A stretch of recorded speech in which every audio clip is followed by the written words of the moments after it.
Hello and welcome to the Tennessee Informer. Thank you all for being with us tonight. If you remember on our show last week, we discussed deliberate distortions of our history and our Constitution by Abraham Lincoln in the Gettysburg Address. We also discussed narratives that are constantly parroted in modern academia and by popular TV talking heads that are supposedly on the right.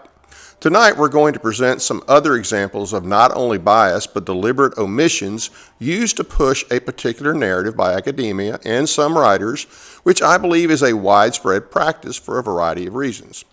Our guest tonight is author Chris Edwards, who has a master's degree in history from the University of Missouri. He has a 2-volume set currently available on Amazon titled William Clarke Quantrill, What History Doesn't Want You to Know. Chris has written other books on Quantrill and is very well versed on the man and his involvement in the Civil War. Historically, Quantrill has been portrayed in the worst possible light, but Chris challenges these notions using primary documents ignored by many earlier writers. Additionally, Chris has examples of how academia controls the narrative on certain issues and how they deal with those that don't follow that narrative. This tactic is not limited to lesser-known figures such as Quantrill, but other prominent people and ideas as well. Chris will be joining us in just a few minutes, but first, it's time for the Informer Report.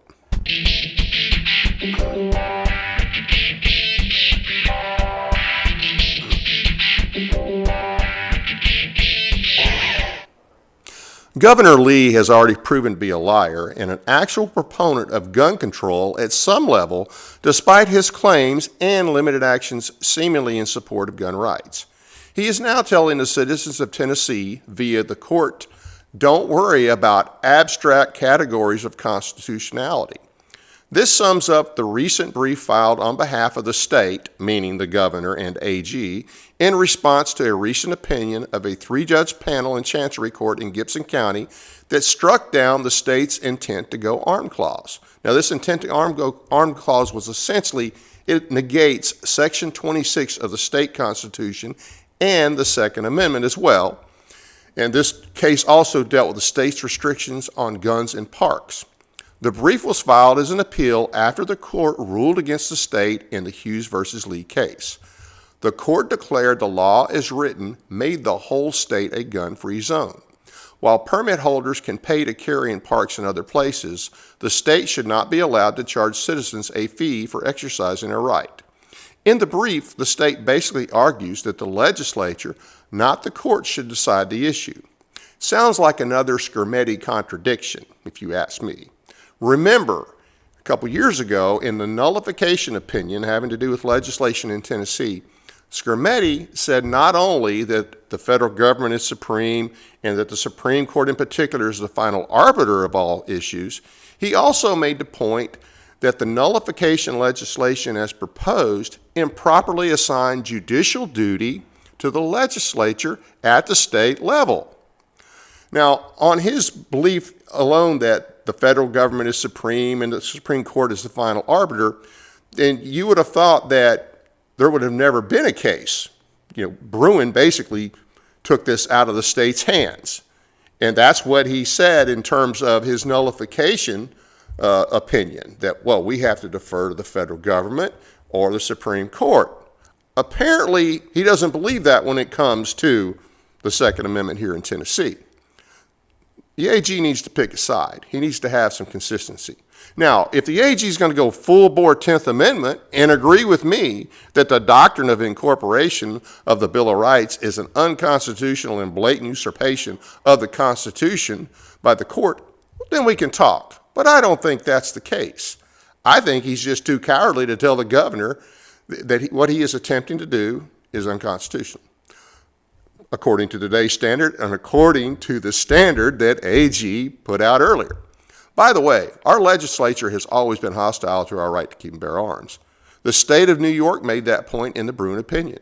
Keep in mind, too, that the state is ignoring an existing opinion from our state Supreme Court, Andrew v. State from 1871, that made it clear that a prohibition on the wearing of arms with a view to prevent crime had to be evident and provable, not just a generalized restriction. I think COVID showed us that there's not really any right that our state won't breach. Keep that in mind in 26. It's going to be more and more important to focus on liberty-minded legislators from top to bottom. Now, I said this last week, but I think it's worth repeating. Our state constitution in Article 1 says the following, in the Declaration of Rights, Section 1. All power is inherent in the people, and all free governments are founded on their authority and instituted for their peace, safety, and happiness. For the advancement of those ends, they have at all times an unalienable and indefeasible right to alter, reform, or abolish the government in such manner as they may think proper. Section 2. That government, being instituted for the common benefit, the doctrine of non-resistance against arbitrary power and oppression is absurd, slavish, and destructive of the good and happiness of mankind. I think the free citizens of Tennessee should really think about this. That is there for a reason. It might be time.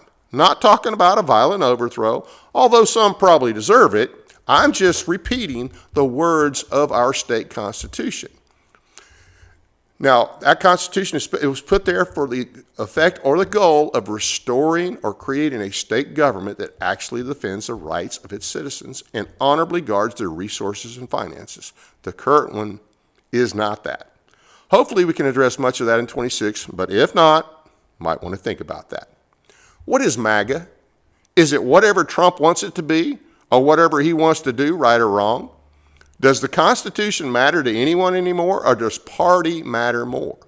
Was our country founded to be involved in regime change in other countries or come to the rescue of other countries?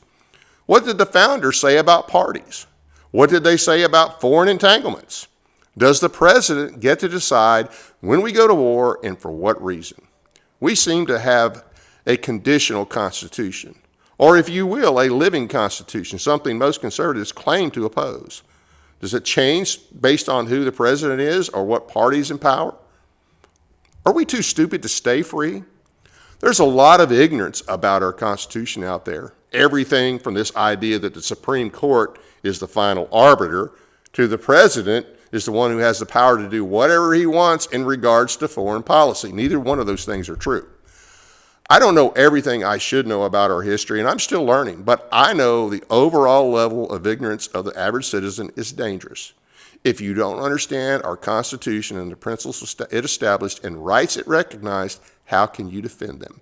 It's depressing to see and read about people that call themselves conservatives and claim to care about our Constitution and rights, cheer for patently unconstitutional actions, and even worse, criticize the few that oppose unconstitutional actions. It was good to hear that Trump got us out of over 60 agreements with the UN. I despise the UN. I think we should give them 24 hours to evacuate, then blow the building in place. I'm sure they won't do that. Now, let's hope that Congress doesn't still fund them. And I don't know if these things were passed by Congress. Trump may not be legitimately able to just pull them out of them. We'll see. Will 2026 be our last year as a republic? What can we do to turn things around or at least prepare our state for the worst? That wraps up this installment of the Informer Report. If you have a news story that you want to alert us to, be sure to send us an email at tninformer.tv@gmail.com.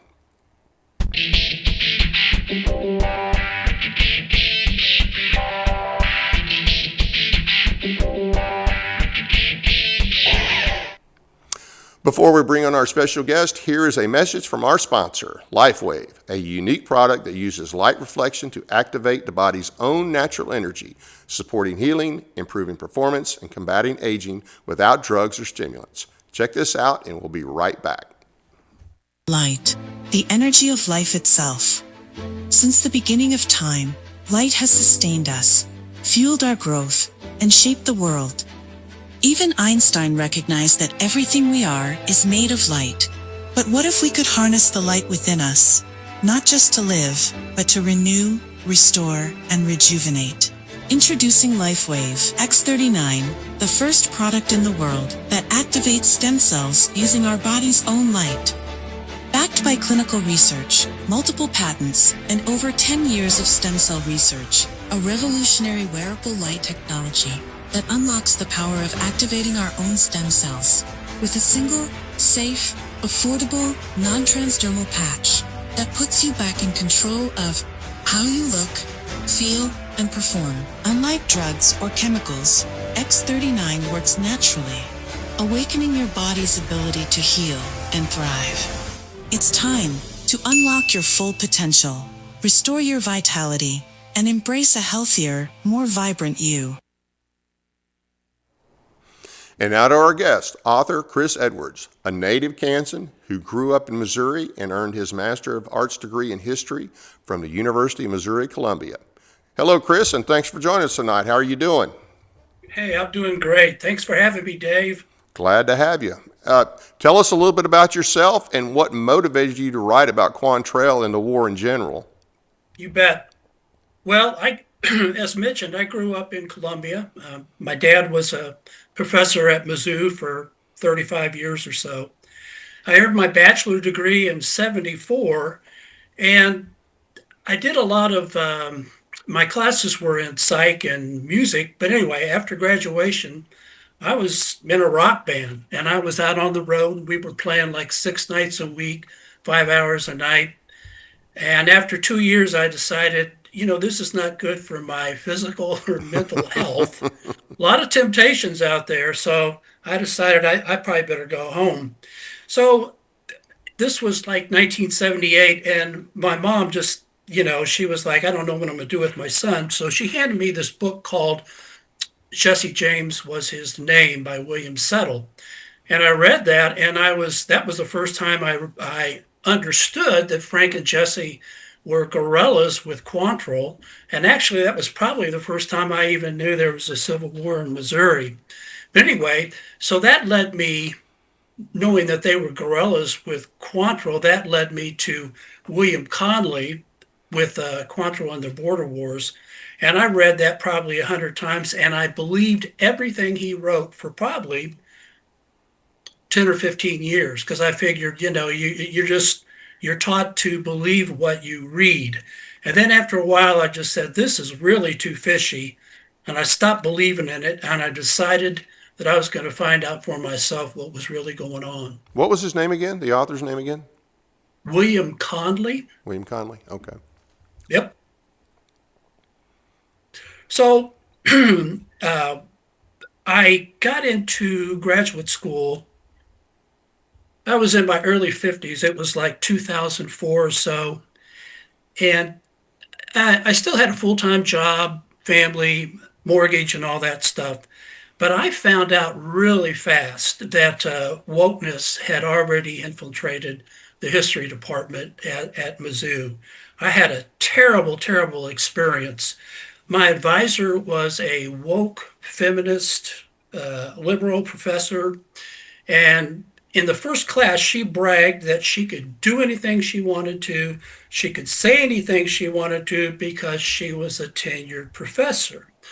Now, I went in with the idea that I was going to study the Civil War.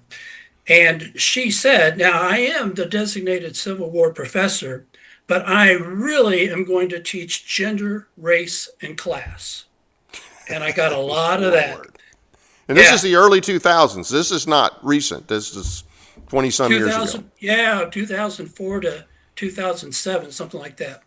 So I really thought about quitting because I didn't really want to learn about gender, race, and class. And how are they related? How is the Civil War related to? I mean, I understand how they would put the race in there, but there is not any relationship. But let me tell you what she would do. What she would say is, I'm teaching you the Civil War. Believe it or not, there are Civil War books that are like, there was a book about Gettysburg that doesn't talk about the battle at all, but it talks about the participation of females and African Americans. I never thought, it doesn't even say anything about the battle as such. Right. But there were some other pretty good things, like there was a book called Mothers of Invention that it's all about women, which is fine, but it was all about Southern women. And it just talked about that they really had a hard time fending for themselves because men didn't ever let them do anything. And they didn't even know how to fix a sandwich, when their men were gone. So, but anyway, that was, I paid 10 grand to learn about the Civil War. And I did get a little bit of that, but it was always tainted with gender, race, and class. Right. And I have a really good classmate that I'll tell you about later Right. who went on to get his PhD. I stopped with my master's. I didn't have the money. But anyway, it'll show you the difference between how it affected him, that teaching of gender, race, and class, and how it did not affect me. So we'll talk about that later. So what was that the most disturbing thing that you found out about when you went to school as far as what academia was doing? Well, I did find some other things, and I'm really glad you brought that up. I'm going to read a little bit, but in graduate school, we were required to take a class in historiography, which is the history of how history has been written. And after I got done with that class, I decided I wouldn't believe anything that anybody wrote again until I vetted them and found out where they were from and what their bias was. But here's some things that came directly from the book. Now, this is not, a conservative book. I think this book was written back in the 90s before we had all these. But again, it's required for a graduate student. So here's one that comes from a professor back in 1938. So this is what he said. We are not yet free as a nation from the historical prejudices of the New Englanders. For the sake of objectivity, there are still too many Midland biographers and historians and professors blandly adopting the historical viewpoints of New England, a natural thing perhaps for men and women whose dream it is to be called someday to a full professorship at Harvard. So what are the historical prejudices of the New Englanders, and how much influence do they have, and why do they have that influence? Right.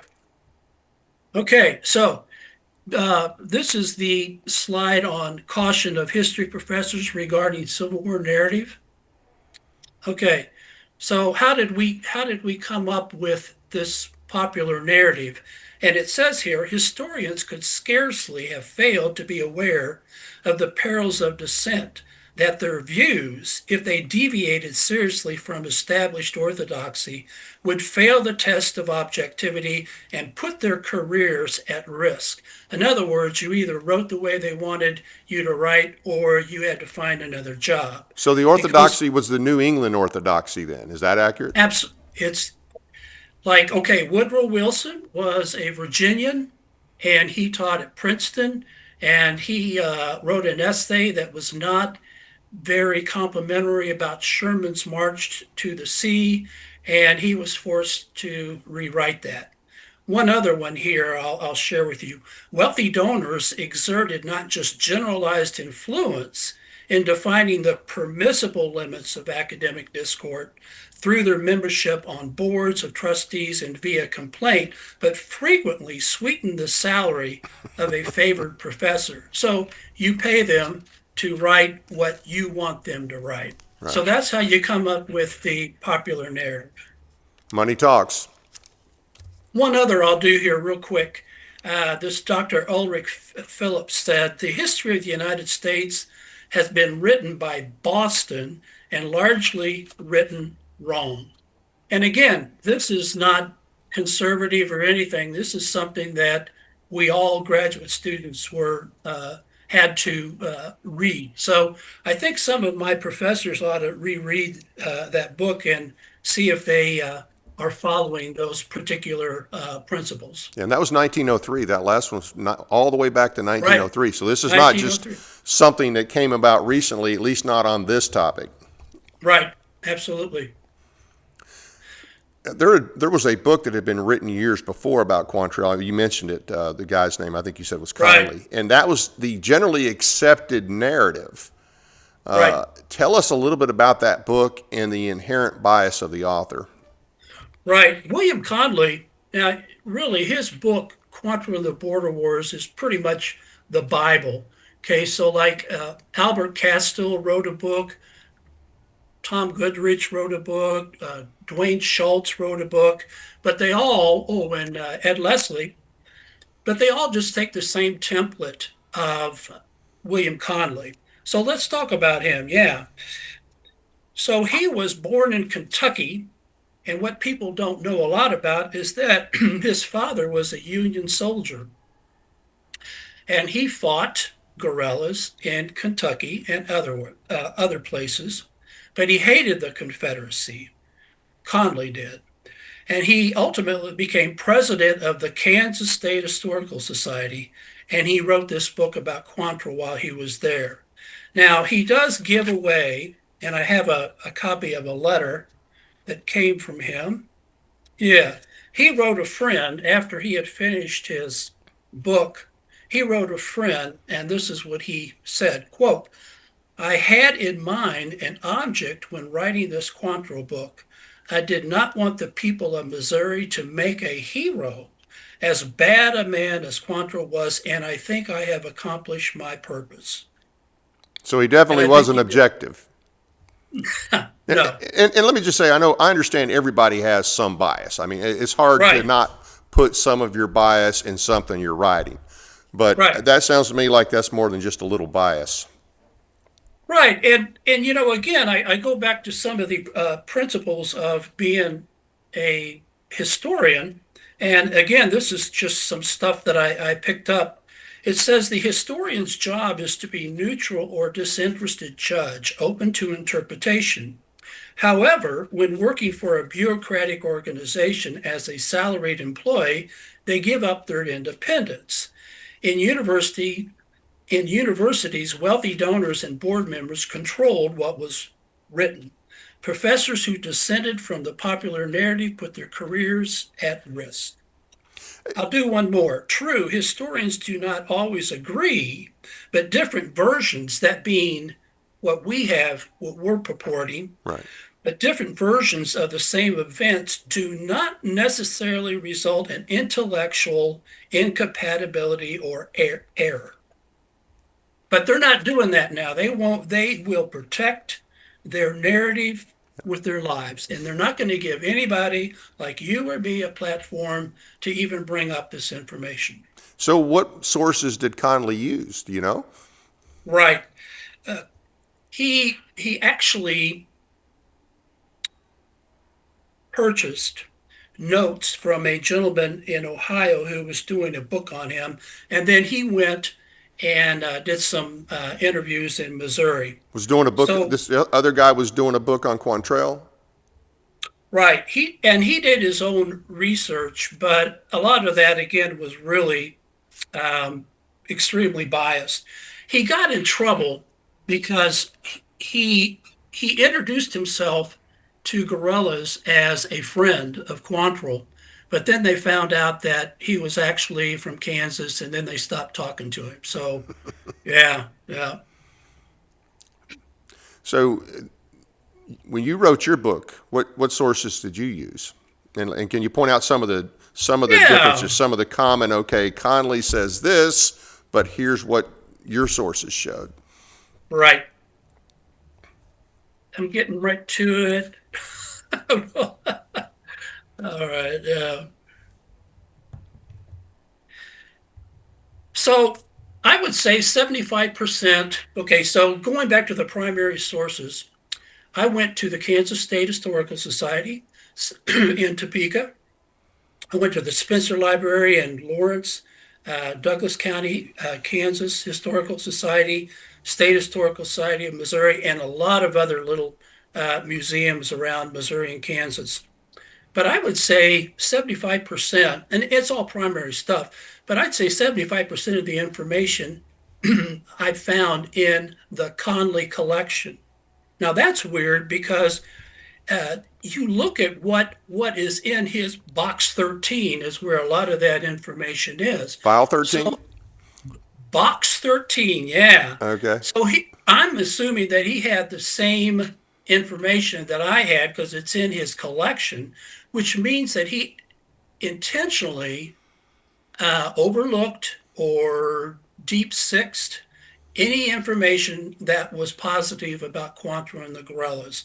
He cherry picked everything that was negative about him and just totally let the other stuff go. Anything that didn't fit the narrative, basically. Right. Anything didn't fit his narrative, he left alone. One more quick question. Sure.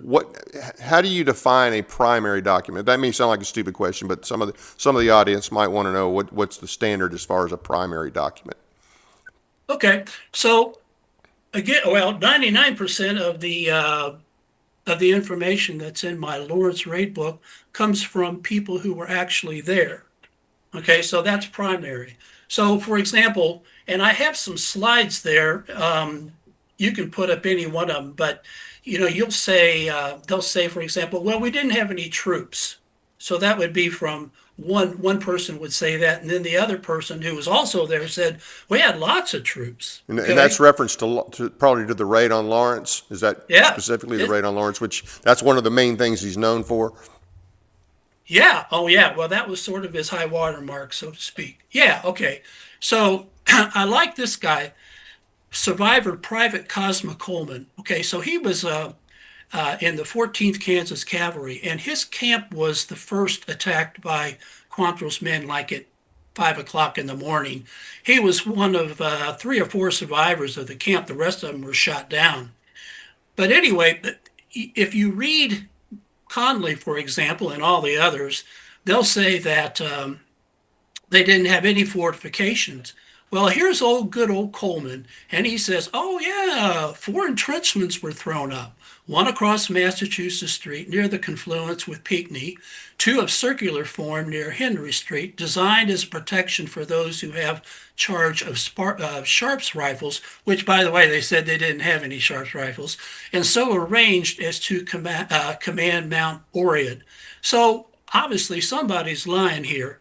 And I'm not telling you, I'm just telling the other side of the story. I mean, somebody's wrong, and you can pick out whoever you want, but at least try to get the whole, story here. Okay, yeah, thank you. There's another one. So Richard Cordley was a minister, and again, they claim that there were not any military men in town, but then Cordley goes back and says there was a large number of military men in town. Indeed, there were. Matter of fact, there was a lot of military men in the Eldridge House, which was captured by Quantrill, but some were not in uniform, which was good for them. But Quantrill actually protected all of the 60 guests in the Eldridge House. There was people in his group that wanted to shoot them all down, but Quantrill said no, they surrendered to me, and he led them to safety at the Whitney House, and they survived the raid. Let me ask this. In Lawrence, Kansas at the time, were there any pro-Confederates that lived there? Or was that pretty much all a Union town? It was pretty much all a Union town, but Quantrill had spies all over the place. All over the place.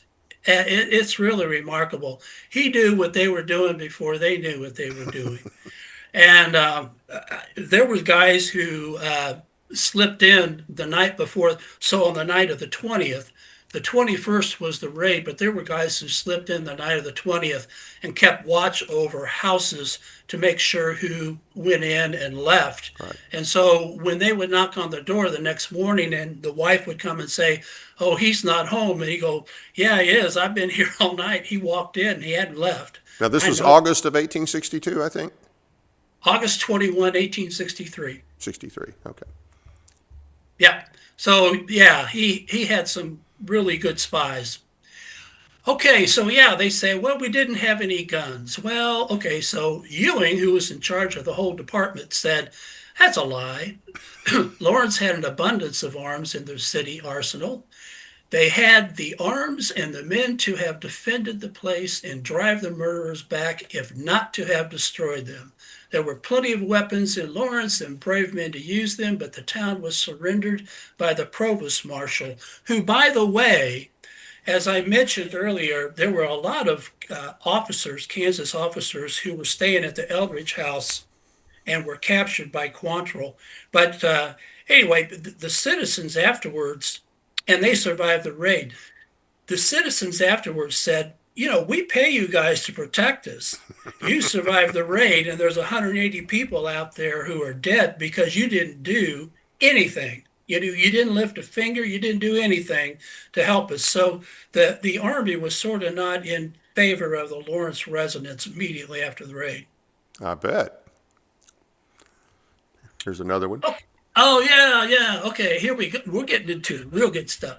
Okay, so this is again Richard Cordley, the minister. They want to say that this was a massacre, right? Okay, all persons who were victims thus far named were private citizens, quiet and peaceable and moderate in their views in speech and action. Here we go. None of them had been connected with the Army, and none of them had been active in the early trouble that being Bleeding Kansas. Right. Okay, so let's go with John Spear. The historical fact is too patent to need repetition. But Lawrence was almost literally a community of non-combatants. They were businessmen and boys too young and men too old for service, or invalids. The men killed were almost without exception quiet, inoffensive citizens. Very few had been in the Army or had taken any part in the conflict.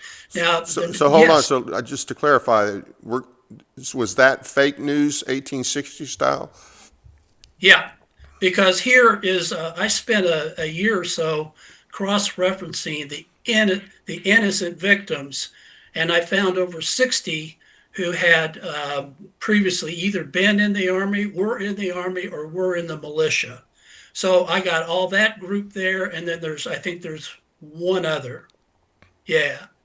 So that's as far as I've gotten so far, but that's a little almost half that I've found that have military records who they claim were innocent civilians. Now, were there women and children killed in this that you know of? No. Was that one of the claims they made? Yep. Yeah, oh yeah, they said they killed women and children and they raped women and fortunately I don't have here, I'm sorry, but I have quotes from women from Lawrence who said they didn't touch him and that they treated him very well. And they were thankful that, unlike the Kansans, they were not raped. The Redlegs? Yeah, Redlegs, Jayhawkers, they were known to go in, not only to Missouri, but Tennessee and Louisiana to go in and rape black and white women. So, and I don't necessarily I don't rely on Hollywood, but the movie, The Outlaw Josie Wells, that's kind of set in this area and based off of that. Are you familiar with the movie? It's an old movie. Oh, yeah, yeah. Actually, yes. After the war was over in 1865, General Price, with his army and some other Confederate politicians and some of the guerrillas, instead of surrendering, they actually went down to Mexico and they created a little colony down there. They didn't do very well. A lot of people got malaria and died. Price finally came back, I guess, to St. Louis in 1866. And I believe he died of malaria. I believe that he contracted down there. But yes, they did go, and that's kind of what Josie Wales is. That whole thing is at the very end of the war, and people. Some of the Union guys are retaliating against the guerrillas for what they did during the war, and then it's an adventure of how he got from Missouri down all the way down to Mexico. So what are some of the common myths or misunderstandings about Missouri and Kansas prior to and during the I'll say the grossly misnamed Civil War? I think there's I don't know that a lot of people, unless you're from that area, when we focus on the Civil War, we don't necessarily, we may hear about Bleeding Kansas, but I don't think we really understand how bad it was. Right. That's a good catch on your part.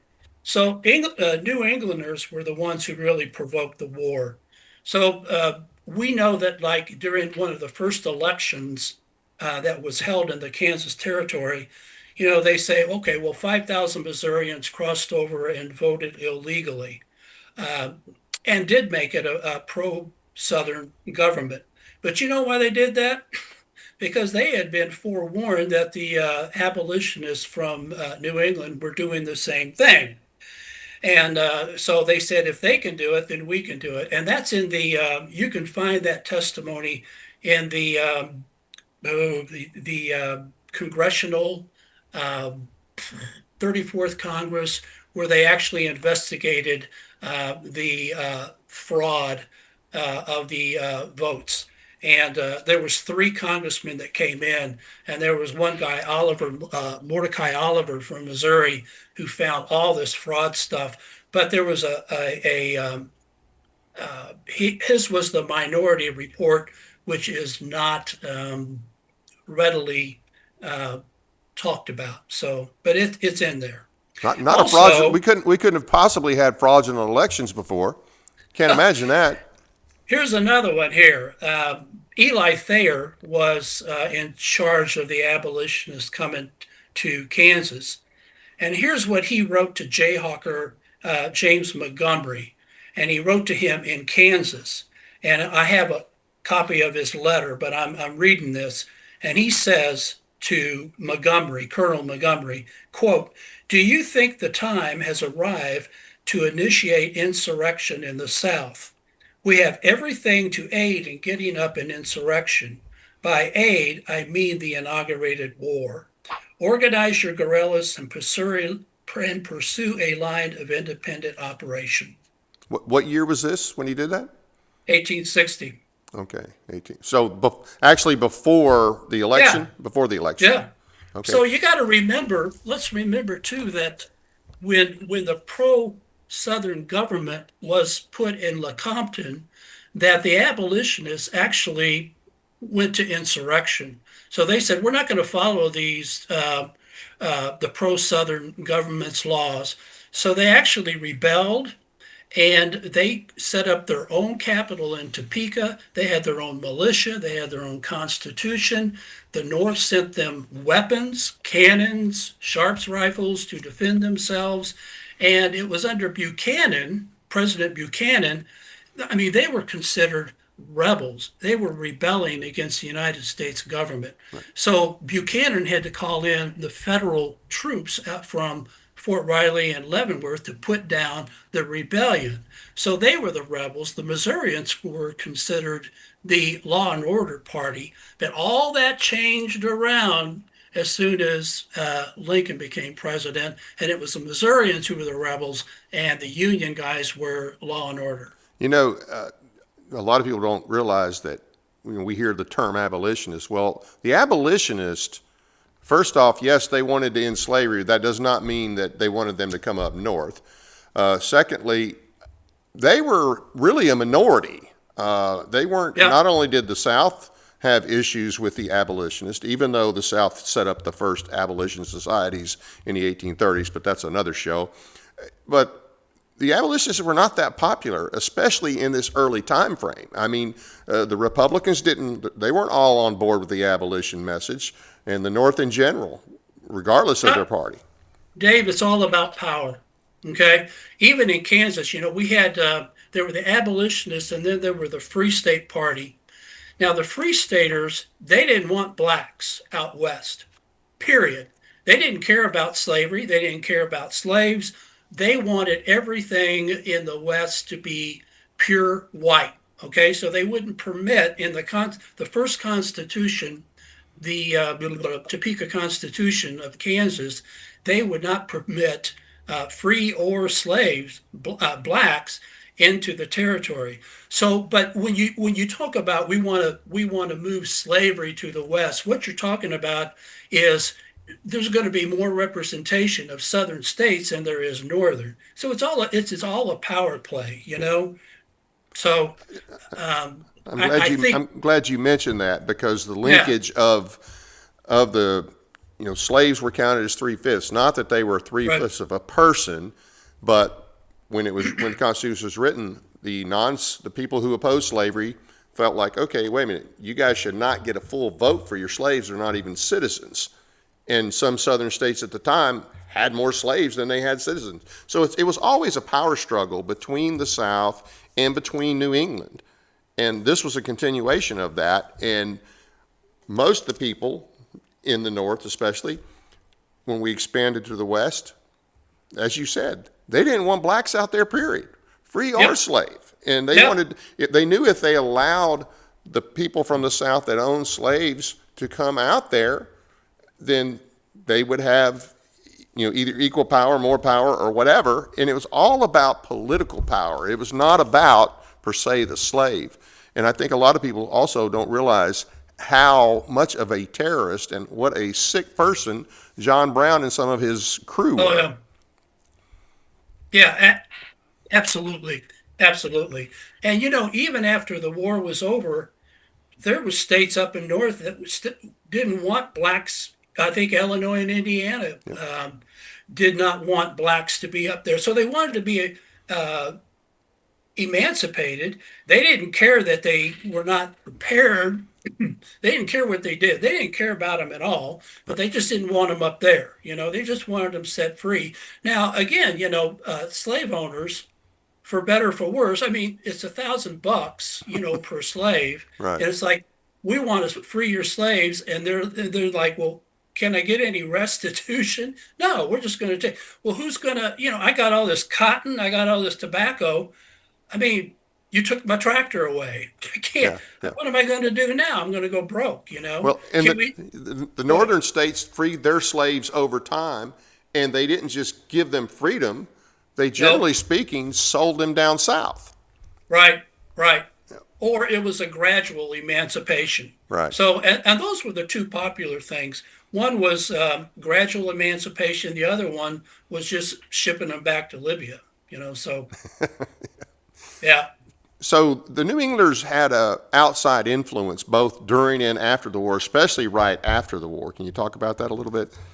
I know that's not really the gist of your book. Do you have anything else you want to show on, I don't want to run out of time here, show on Quantrill? Do you want other points you want to make on that? Yeah, I do. And I was talking about this earlier, and then we can get, if we have any other time, I can answer your questions. But in graduate school, I had a classmate of mine, and I stopped at the master's degree. He went on and got his PhD in history. We had the same advisor, by the way, so he was doing the gender, race, and class thing. So I've kept my mouth quiet for a long time, but he wrote this book. Okay. And I think what he did here is absolutely despicable. And it shows what this new generation is teaching. So let's go back to Quantrill real quick. So he's talking here about the fact that Quantrill was known by his students as being a great teacher. Okay, but this is what this gentleman says. He starts saying, well, good teachers back then, let's talk about Ichabod Crane, okay, from the legend of Sleepy Hollow. He says, Crane was seen to be authoritarian and a strict disciplinarian. He was violent. Indeed, a birch or hickory rod was the schoolmaster's tool for maintaining order. Okay. In other words, that being Ichabod Crane, he beat his students, and this was normal for the teacher of the 1800s. Perhaps William Quantrill was equally violent. Oh, where do you get that information? I mean, I've been at this since 1978, and his students loved him. And I can't believe anyway. he would. I can't believe he would bring Ichabod Crane into the equation. That's crazy. That's called wokeism, and there's no proof at all. Again, and actually, all the facts show that he was a very good teacher. But all you have to do is suggest it, and the damage is done. Right? Right. Okay. Here's another one. Okay, this has to do with sex. So again, here we go: gender, race, and class. So we know that back in those days, especially in Kansas, guys slept together, right? Because they were in cabins and stuff like that. So he says, for being accustomed to living and sleeping with one another out on the trail, this tale could allude to an unwelcome sexual advance, something more amorous than murderous. an older boy taking advantage of a younger boy, the two pulling and pushing each other under the cover of blanket, a boy surprising his unsuspecting bedfellow by an attempted poke with his dagger phallic symbol, or a young man trying to defend himself against unwanted thrusts of an older man. Where did he get There this are from? too many salacious implications to ignore. That's the biggest bunch of BS. But again, that's what you get when you go to a woke college. Last one, okay? Okay, so Quantrill in 1860 helped a gentleman a Missouri gentleman named Marcus Gill, who had slaves. He helped him take his slaves down to Texas. Okay, he was hired to do it. Okay, so this is what my friend says. Although the whip is not mentioned in any documents, it or another tool of discipline must have been a part of Quantrill's gear. Whether it was a cat o' nine tails, a flail, a long bullwhip, a rod, a cane, a staff, a club, a truncheon. Okay, when Quantrill took the whip, he confirmed his allegiance to slaveholding Missourians and proclaimed his beliefs in favor of slavery and the superiority of the white race without saying a word. You know what? Most slaves were just put in the back of a wagon and transferred down there. But he puts a whip in his hand and calls him a slave driver with just because he can. And he's got a PhD behind his name, and he can say and do anything he wants to. Yep. So I just think that's despicable. Like I say, we're good friends. We presented, but I've kept my mouth shut and no longer. Anything else you want to tell us about Quantrill? No, sir, I don't think. I think I've done enough damage. Okay. Now, so I've read at least a good chunk of your book about Quantrill, your older book about Quantrill and the raid at Lawrence. Yeah. Good book, explains a lot, and that's not part of something that I had actually read of. I mean, I knew of Quantrill, but I knew about what you said, that he was a guerrilla and the James gang had ridden, the James brothers had ridden with him, but that's really about the extent of what I knew about him. So I read that, but you've got a 2-volume book coming out about him that covers his whole life, which a fairly short life. I think he was, 26 when he died? Right. And that book it's already out on Amazon. You want to talk about that a little bit? Right. Yeah. When I was doing my research for the Lawrence raid, again, I was in box 13 in the Conley collection, and I just found more and more information that was wrong and was favorable to Quantrill. So I said, well, I'm just going to do his whole life because they got it all wrong. So I just started again with his family. The whole thing about, he also went under the alias of Charlie Hart, so to speak. Well, I found a few Charlie Harts, and I think people are going to be surprised to find that Charlie Hart was kind of a popular person. But anyway, there's a lot of things in there. There's expeditions with General Stan Waddy in the Indian Territory that's never really been reported on. Also, his participation. They always say Quantrill's guerrillas never participated with the Confederate Army. The heck they didn't. They fought next to him at Prairie Grove. They fought with them at Hartville, at Springfield. So yeah, it's just kind of updating people on what the real truth is about him and his guerrillas. Yeah.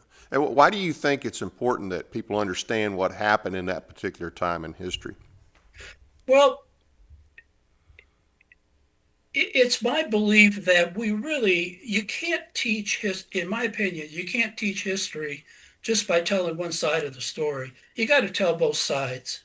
And I have talked to 3 history professors, and they're not going to give me or anybody else a platform. I've read to them some of the conflicts of information, and I told them, I said, hey, if you would allow this stuff in, you could really broaden your area of research for your students. I mean, you can ask them to compare and contrast and write a paper about it, but they're not going to do it. And the most frustrating thing, and the thing I really appreciate for you is finding a platform, to be able to do this in. So it's guys like you that are helping us get the real word out and the facts. And I tell you from the bottom of my heart, thank you so much. Well, hey, I'm glad to do it. I appreciate you coming on. I appreciate your work on this, helping people to understand that.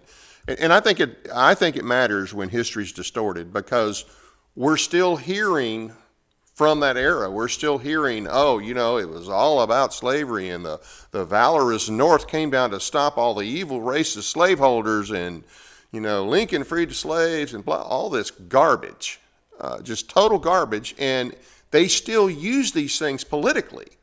So I think, to me, that's why it's important that we get it right. Hey, it's not as cut and dried as you were told. And, there were a lot of other, it's just like anything, even today, a lot of times with politics, the issue is not the issue. It comes down to power. A lot of times it comes down to money. But I just think it's important, and I appreciate what you're doing. What's your next project? Thank you. I'm putting together a curriculum that I hope that I can present to high school and college age students, which just talks about like some of the real big topics, like the evolution of slavery, some of the conflicting information about the Emancipation Proclamation, secession. It talks about the arguments that the South had and why they did what they did, Right. Because the North was really provoking them, and they were in a state of insurrection against the South, provoking the South to secede. But anyway, it's all that information that I'm putting together in a curriculum and hope to get to high school and college age students. Okay. Well, I'm looking forward to that. Any closing thoughts? Thank you so much, Dave. Well, hey, You're a rock star. I don't know about that, but I'm glad to have you on, and I appreciate what you do. Okay, brother. Thank you. Take care. All right. I want to thank everybody for being with us. We appreciate you taking the time to watch our program tonight. It doesn't cost anything to subscribe, so please be sure to hit the like and subscribe buttons, as well as the notification bell, so you never miss an episode. We appreciate your support. Thanks again to David Baldwin for his generous donation and support. We really appreciate it. Check out our audio podcasts on iHeartRadio, Spotify, and other platforms as well. Sign up for our weekly newsletter or our website, tninformer.com. Find and follow us on Facebook and Twitter. Got a few announcements here. Come meet the true constitutional conservative candidate for governor of Tennessee in 2026, Monty Fritz.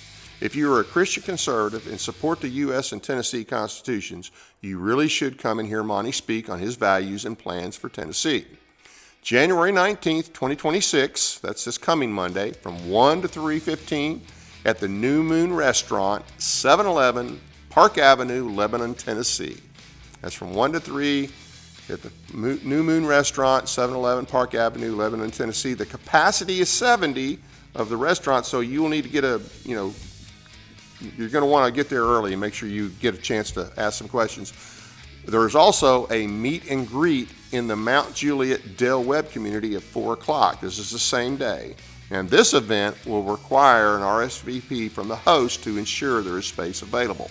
Contact Rick Julian at 630-730-2009. That's 630-730-2009. Rick Julian.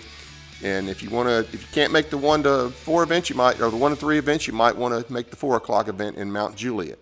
Speaking of Monty, he will be joining us for our second show tonight at 8:30 p.m. He'll be giving us an update from the campaign trail, what the voters are saying, and he'll take your questions in the chat. We'd hope to be able to set up to take in calls, but that's not going to happen. So get on the chat, or we can take calls from Facebook. We're broadcasting this on Facebook tonight as well. So that's at 8:30 tonight. Find the link on our YouTube channel and our website, tninformer.com. Next week, we have another great lineup for you. Beginning Monday, January 19th at 7 p.m., our guests will be Karen Bracken and Twyla Brace. They will be here to talk about the Real ID legislation coming up in the Tennessee legislature and what you need to know about it.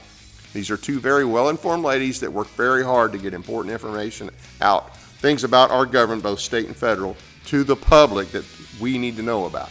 Hope you can join us for that. And for our second show next week, we'll be joined by author Frederico Lyons to talk about his new book, The Road to Liberty, bringing an end to the 16th and 17th unprincipled amendments. I'd love to do that. That should be an interesting show, especially the 16th Amendment. That one really needs to go.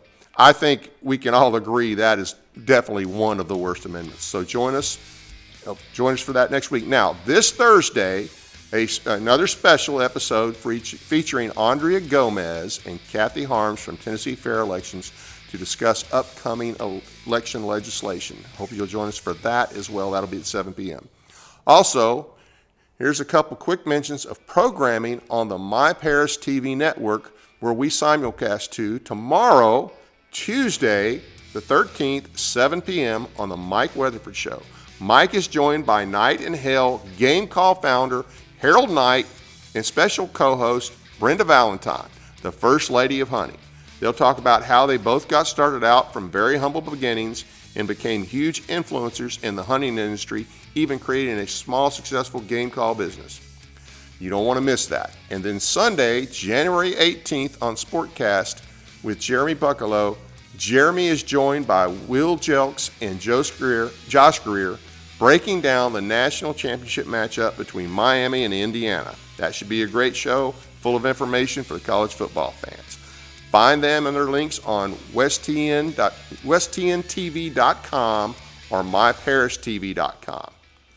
Bringing you West Tennessee local programming. Again, please don't forget to like and subscribe. Help us to reach our goal of 1,000 subscribers by the end of the month. I know y'all can do it. Please share us with your friends. That's it for now. Good night from Paris, Tennessee, that is.